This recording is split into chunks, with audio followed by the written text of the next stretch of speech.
Hi everyone, welcome. It's Angie Hayes here from Angie Hayes Therapy, and I would like to say Happy New Year, a belated Happy New Year, but it is March and this is the first video I've made this year.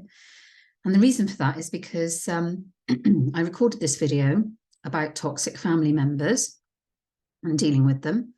And I was going to put it out there, and then I shared it with my wonderful coach, Adam Brooks from Sales Academy. And he kind of said, yeah, it's great, but I think you could drill down into some more detail to really help people understand much more about dysfunctional behavior, what it is, how to spot it, and one or two of the other points that I raised throughout this video. So I've turned this into a 3-part playlist. So in this video, we are going to talk about toxic family members, but this can apply not to just to family, but it can apply to maybe a difficult boss, bullying boss, or even a relationship. You know, the similarities, the dynamics are so similar, it's untrue. The second video goes far more into detail. I drill into what dysfunctional behavior really looks like, because one of the things that happens in this therapy room time and again is that when I start talking to people and questioning them about what's going on, they're not recognizing that they're dealing with a dysfunctional person and they think the problem is with them. So that's why it's important that we recognize how to spot it and how to deal with it.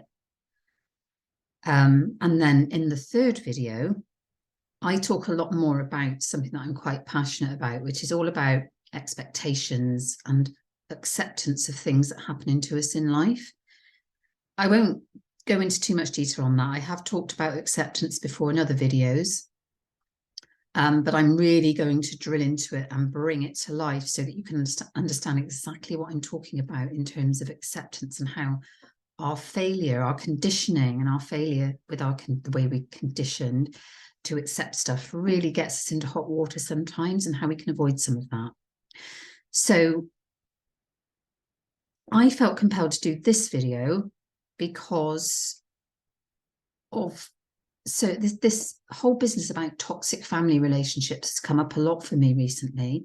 I've had a number of people in my therapy room, in this room here in Weston, who've been struggling, people I am close to, people I care about, and it's even been a recurrent theme in my own family. I've been on the receiving end of this kind of BS, so I know what it's like. I know how difficult it can be. But I'm going to put a little caveat out there right from the start, because you know me, I tell it as it is. And I must stress that this video doesn't set out to judge anyone for failing to spot the behavior, or in terms of what they're going through, or even how they're dealing with it right now. It's not here to judge or trigger people, but I warn you it might, because I'm trying to get you to think differently. And this is why I put this out here, because if I can help give you a shortcut to understanding what's going on and how to deal with it, then I've done my job, really. I've done what I set out to do, which is to educate you, get you thinking differently. And, you know, I absolutely loathe and detest this sort of behavior in people. I've witnessed firsthand the drama and devastation that it causes. It's a destructive, nasty, emotional blackmail roller coaster ride. And at its heart, it's no better than bullying. It really isn't. And why do I say that? Because sometimes whole families are involved in this. They gang up on one person. You know how I feel about that? I find that quite cowardly. It's like you've seen my video on bullying. It's like being the bully's sidekick. Everyone gangs up, so they're not the one in the firing line. That horrible pack mentality, that safety in numbers, I just detest it.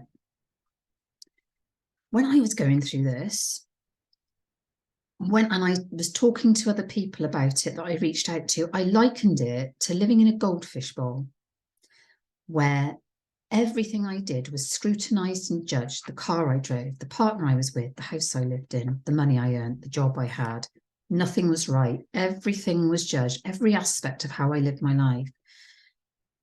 And the thing is, if we don't address this kind of drama, then it can spill over into other areas of our life. It can start impacting our kids. It can start impacting our relationship with our partner, because they don't know what to do. They feel powerless because it's your family and they can't go out there and sort them out necessarily without becoming as dysfunctional as the very people that we're trying to kind of manage, if you like. But the saddest thing of all with all of this, and those lovely little loves that come in here and see me, is that they don't understand what's going on around them. And they think the problem is with them because their confidence and self-worth has been so eroded. So let's start getting some clarity around this then, shall we? So I'm going to cover 5 things that I think are really important for you to be aware of if you find yourself in this god-awful situation. So the very first, number 1 thing, if you want things to change, that change is going to have to come from you. And I'll repeat that. Yes, I did just say that. If you want things to change, that change is going to have to come from you. So here we are already, leaving the world of unicorn dust and fairy farts and going into the Angie Hayes world of reality. Why is it down to you then? Because you simply need to accept, and we talk about acceptance later, that they aren't going to change. Why should they? What is going to be the driving force that gets them to change their behaviour? They're not Ebenezer Scrooge. They're not going to be visited by 3 ghosts one night and have an epiphany. It's not going to happen. So what that change looks like depends on how courageous you're feeling, really, and how much support and help you've had in coming to a solution that's right for you. But we'll talk more about that later. Second thing, number 2, expectations and acceptance. So I'm touching on that big subject that I'm going to drill down to in the 3rd video. And I talked about acceptance in my resilience series when I talked about good mental hygiene. And one of the things that I find is we all do this, I do this, we've all done it. How often do you hope that when you go into an interaction with this difficult person, things might be different? That somehow you'll have a drama-free time. Yeah, you won't get triggered. If you seriously think that, seriously, or you hope that, and you set that expectation, then I would say your expectations around that person are way too high, way too high. You need to be bringing them down to the level of the gutter, or even below, further down into the pit of Hades if you can. Those expectations need to go right down there. Why? Because the moment you're expecting them to behave differently, over which you have 0 control, by the way, anyway, you're immediately placing the responsibility for your inner peace and happiness on them.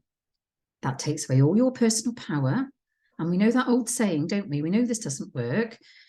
That old saying, the extent to which you place the responsibility for your happiness on another person is the extent to which you are going to be disappointed. Okay? So lowering your expectations starts that process of putting you in the driving seat, putting you back in control.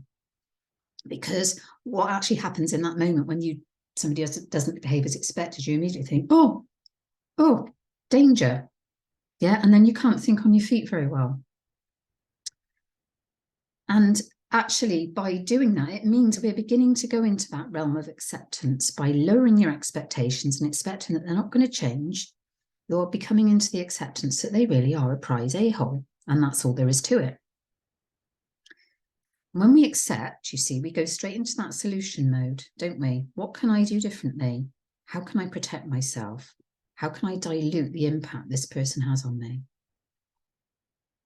Okay, so number 3, how do you want to be treated? Yes, as you can imagine, I've got quite a lot to say on this subject. So let's just think about those expectations for a moment and let me ask you a question. How do you want to be treated by members of your family or the bullying boss or the nasty person or whatever? When I ask myself these questions, I usually come up with my top 4, which looks something like this. I would want people to show some element of the following. I could trust them and they were authentic and that they were supportive and not judgmental, respectful, honest, in a constructive and caring way. No, I don't think they're unreasonable expectations.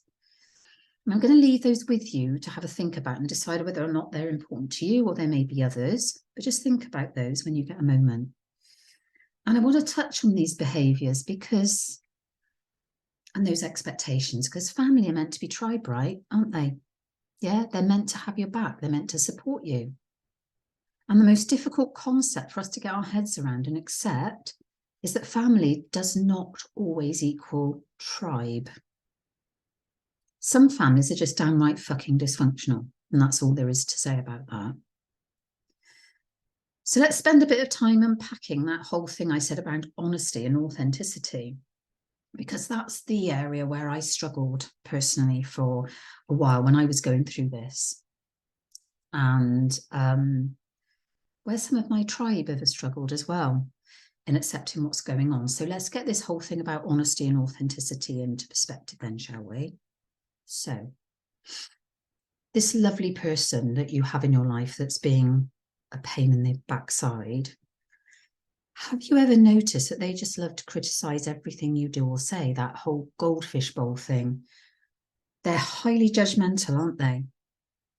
They love to cause arguments so that they can have what I call their day in court. So they can level all their accusations at you, where you have to accept all your fault, you accept all your faults, you accept all the responsibility for their behaviour. They're allowed to behave like that because you are such prize knowles.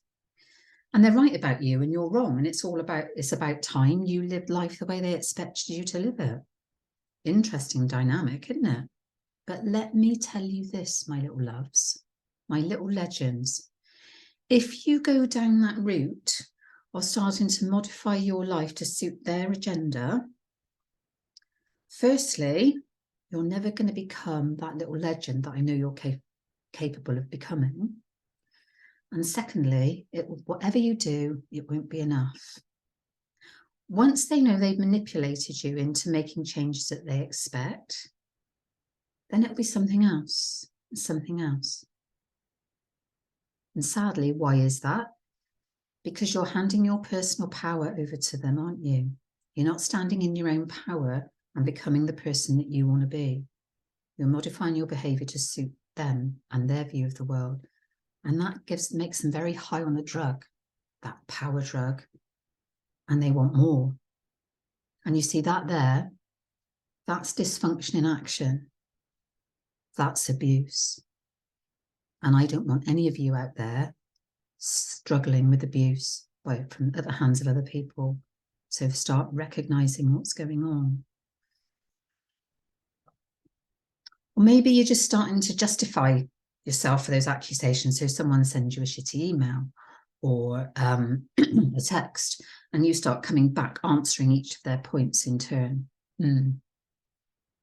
If you do that, you're giving them a reaction. That's what they want. They want your attention. They want to know they triggered you. And then the trouble is with doing that is, I must be right because it's had such a reaction. The truth always gets a reaction, doesn't it? Interesting. So the next question I want to ask you then on this subject and these people, these dysfunctional people that might be around you, is they've got these very high opinions and high standards that you should meet, but do they live, eat and breathe those standards themselves? Yeah, all the things that they accuse you of lacking, or all the things they accuse you of having wrong in your life. Do they have a high-flying career? Do they hold down successful relationships? Do they maintain good, healthy friendships? Do they meet their own high expectations? That's most likely a big fat no then, isn't it? So what this tells me is that on some level, they're deeply, deeply insecure. Yeah, and fearful or feel threatened by you, or even jealous, envious on some level of what you've achieved, whether in your relationships, your career, whatever it is, jobs, friendships, whatever it might be, just the way you're living life, having fun. And the number one thing I want you to take away from this video, is that this is their monkey. If they've got a problem with insecurity, or they're not happy with their life on whatever level that might be, that's their monkey, not yours. It's their responsibility to do something about it. It is not down to you.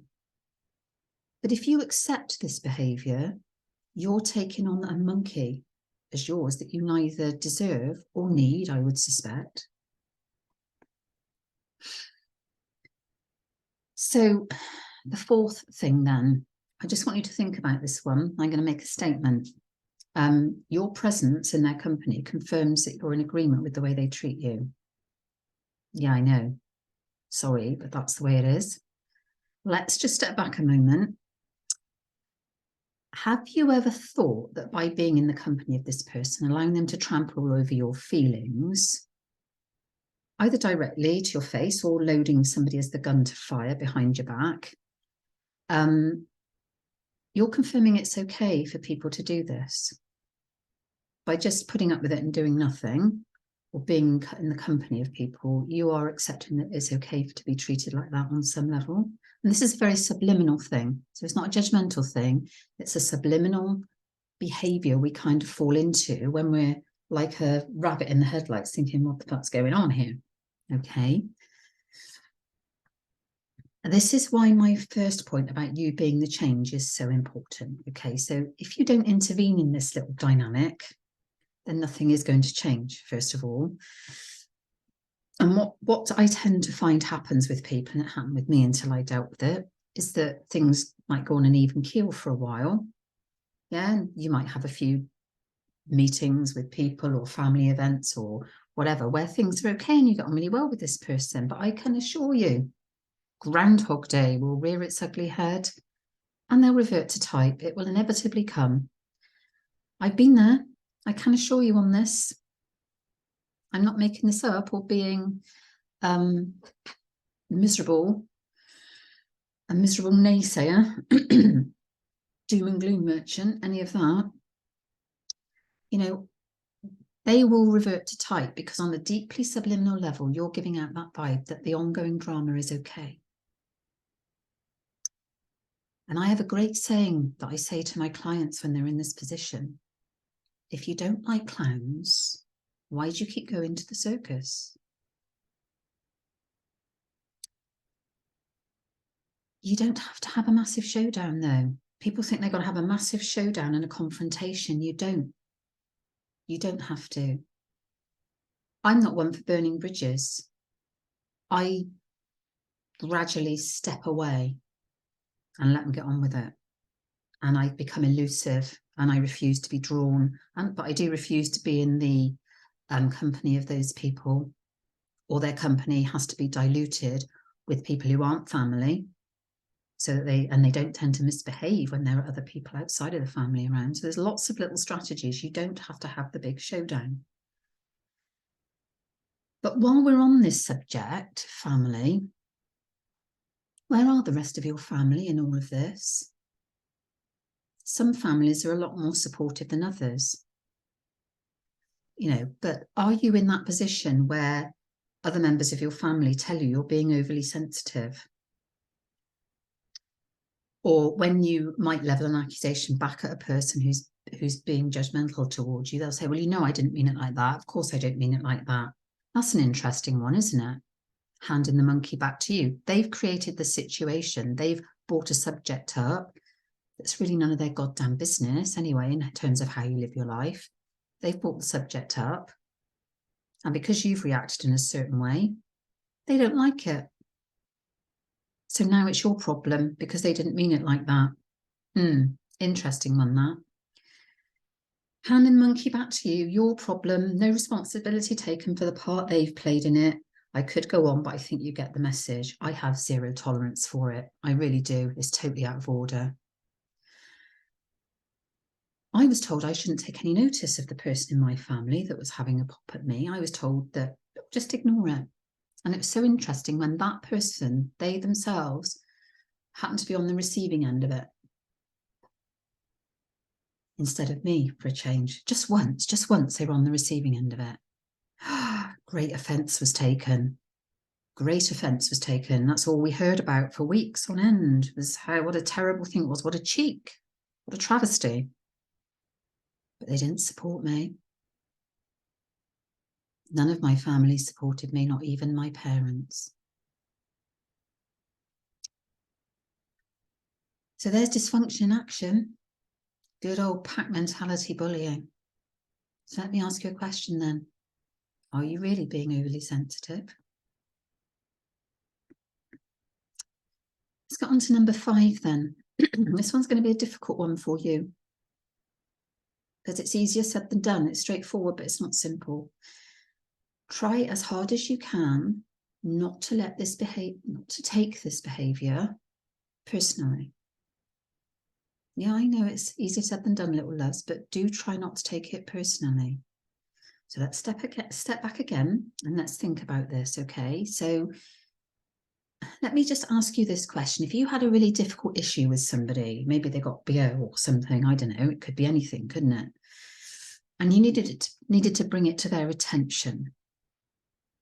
How would you go about it? How would you approach it? Would you be judgmental and cruel and create drama and tell them they were stupid? Don't you know what an effing shower is? Yeah. Or would they constantly discuss you? You know, would you constantly discuss that person, I should say, with other people, other members of your family, and not show the love and respect by going out and saying, do you realise this is happening? I know you probably don't realise, but you need to realise this is happening. You probably would, wouldn't you, have a little bit of forethought about how you went about trying to influence people around you in a positive way. And when I ask my clients or people I care about who are going through this sort of thing with dysfunctional people around them, and how best they would like to deal with this situation, they normally say, well, I try to talk to them in a respectful way. Yeah, a kind but honest way. Or if they're a conflictual person and they don't take any notice, they say, well, I probably lessen my contact with them and, you know, do a bit of standing back that I talked about earlier. Or I'd have a discussion. If they weren't prepared to compromise, then I would cut them out of my life altogether. But as I said earlier, you don't have to burn bridges. It's up to you. You can just step away. There we are, getting into solution mode, aren't we? Because thinking about how you would deal with the situation helps put into sharp focus the difference between the way they're approaching you and the way you would approach them if the boot was on the other foot. And I'll just say one more final little thing about family, because I've seen this happen. When you start making changes, the rest of the family won't like it. Oh no, it upsets the status quo, doesn't it? They can't all get together at barbecues and fun gatherings because you're just not going to put up with the behaviour on their behalf, so they can all have a good time and you can go away having had a lousy time. You don't like it. All I can say is tough titty tutors. If they'd have stepped in and been a bit more supportive, it may not have come to that, might it? So they're just going to have to get on with it because they're not the ones on the receiving end of it. You are, little loves. If you're watching this and you are, you don't have to put up with it. So I'm going to say my parting words, and I promise not to go on for too long because I do have a lot to say, as usual. But I just want to say this, you are doing yourself a huge injustice by believing and accepting this utter bullshit from people. You really are. So what do you do? If you are in this situation, where do we start? The very first step is that acceptance I mentioned earlier, and why it's important for me to talk a bit more about acceptance in the third video. Sometimes we just don't see the behaviour for what it is. Yeah. And once you see it for what it is, and that acceptance comes, so does the fire in your belly to decide how you're going to deal with it and what you're going to do about it. So first step, reach out and talk to someone. And to anyone that you love and trust and respect, who loves and trusts and respects you. If you can't do that with someone in your family, maybe there is someone outside of your family, either at school or at church or at work, or a friend or anyone that you love and trust. Reach out and get some support. It doesn't have to be a therapist, doesn't have to be me. I'm not here trying to sell you my wares. I just want you to be aware that you shouldn't be going through this alone. You're going to need that support. And, you know, a few years ago, somebody very close to me went through a very similar thing. And the hardest part for them was actually accepting what was going on and accepting that people around them that they trusted were capable of behaving in the way they were. It took 2 years to get this person to understand that, but they did find the courage to face into it. And believe it or not, it's taken a few years, but everyone's grown up a bit and things have moved on. And there were tantrums and questions about what is it going to take for you to get back in touch with X, Y, and Z. What the circumstances need to be in place because the rest of the family don't like it because we can't do what we want to do. It was great before when you were putting up with all the shit, but now you're not. Oh, you can't all get together. So what's it going to take? She ignored all of it and said, take an apology. And I'm never going to get an apology. So there we are. And she was resolute with it, but things are changing. And it's taken years and it's taken time. Of course it has. But the important thing that's happened in that process is if they're ever faced with that toxic situation again, they've gotten so used to life without the presence of that toxic person and how much better it is that they wouldn't be worried about going back there if they had to. And that's the difference. Once you've accepted a loss, you've accepted a loss and you can live without it. You can live without that person. You can survive without them. And, you know, this person's holding on out for their own self-esteem and their own self-respect. And I've got the most amazing amount of love and respect for that person for doing that. You know, sometimes we don't recognize dysfunctional behavior for what it is, as I say, and we're not capable. And one of the reasons is because we're not capable of it. We're not capable of thinking in that way. Or we've never experienced it before. If you've come across this at work or with a group of friends and you have been brought up in a happy, loving, supportive environment and you've not come across this sort of thing before, it's like, whoa, what the hell is this?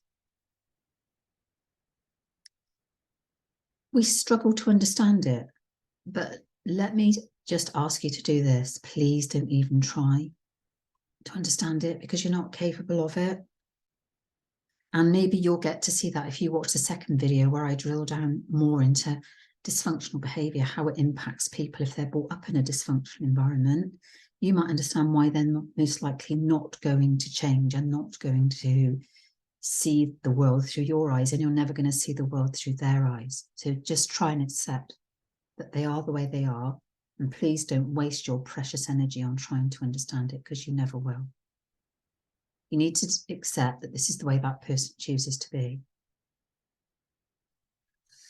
So just start by reaching out. Do not go through this alone.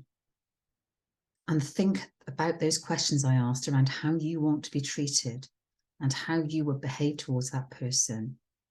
And that should help you to understand that this isn't your fault and it's not your monkey. And just finally, I'm going to leave you with a quote. This quote's very powerful and it was shared with me by an utterly wonderful human being called Dr. Rebecca Lightfoot. And she is the founder and owner of Tip the Balance Wellbeing and Nutrition. But this quote puts out there the message that I'm trying to get across to you so succinctly. It's by Devon Carter, and it goes like this. I was my mother's scapegoat. I morphed into my family's black sheep. Eventually, I realised that the problem wasn't what sort of a goat or sheep I was, but rather the sickness of the herd itself. Take care, my little lovelies out there. You know support's here if you need it. And stay tuned for the next video where we'll drill down into dysfunctional behaviour. Take care, lots of love. See you soon.